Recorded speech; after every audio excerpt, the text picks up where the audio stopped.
Once upon a time, in a dusty town called Rattler's Ridge, a woman walked with her head down.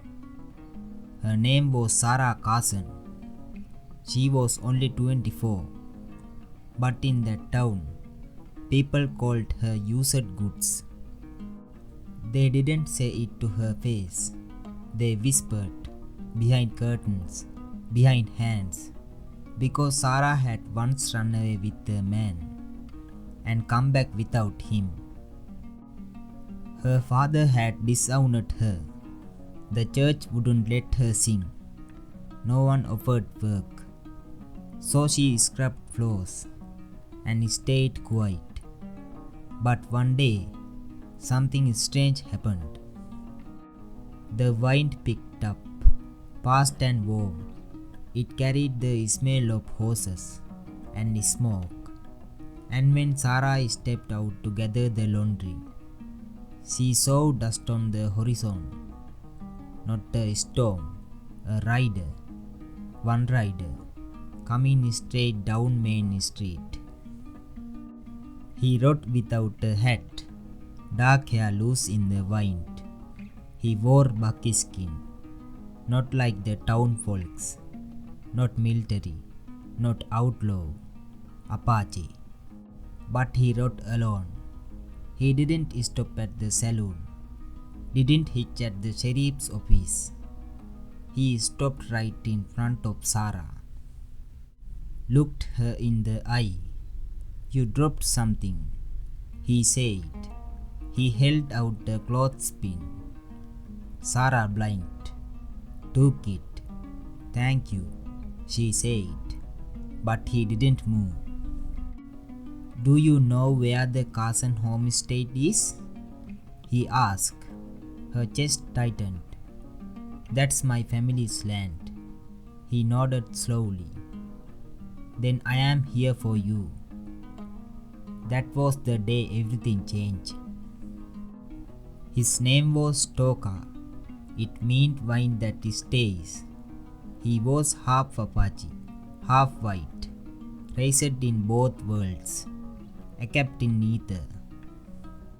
He said Sarah's father had once saved his mother's life, and in return, he had promised to protect the Carson family if they ever needed help.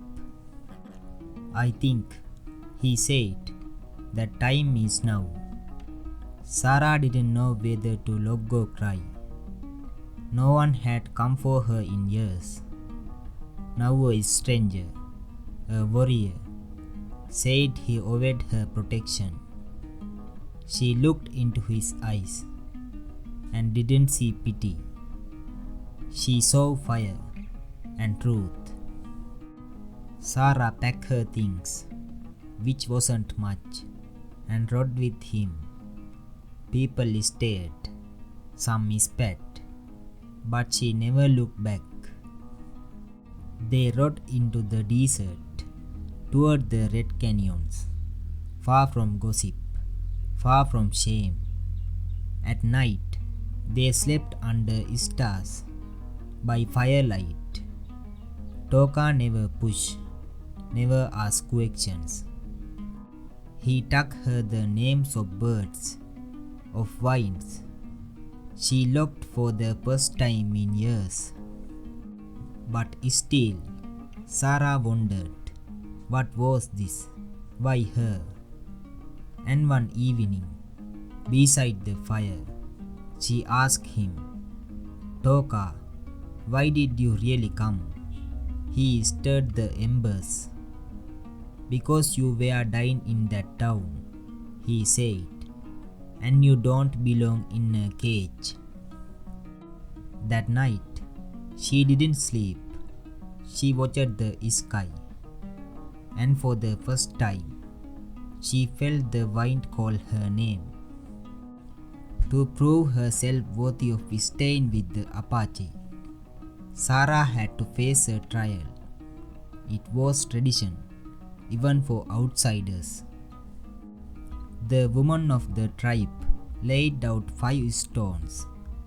Each represented the truth, pain, patience, loss, courage, love.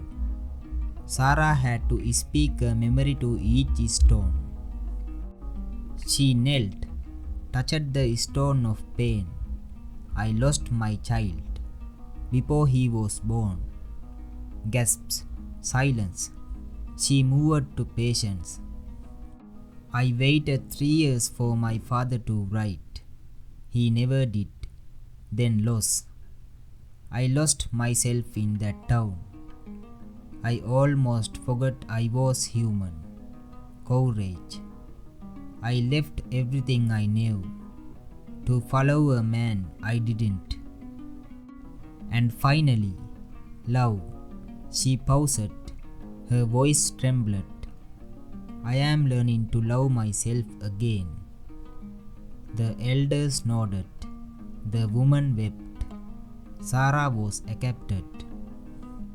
Seasons passed.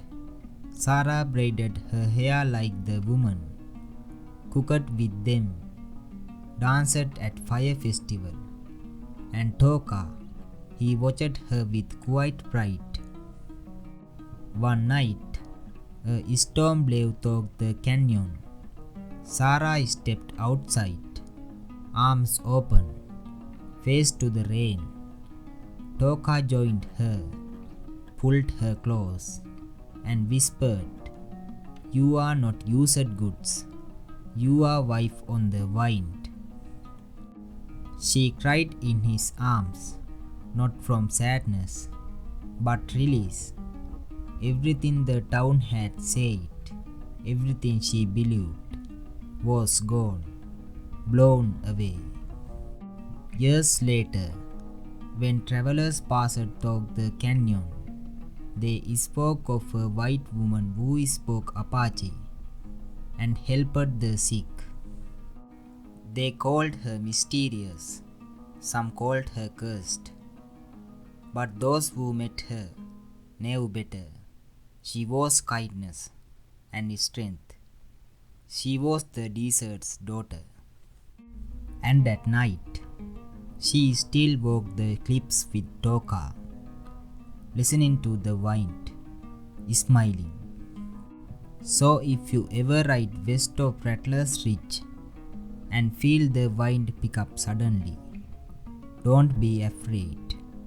It might be Sarah, still dancing in the rain, still whispering truth to the sky, and somewhere nearby a warrior watches, and the wind remembers her name, wife of the wind. Thanks for watching, guys.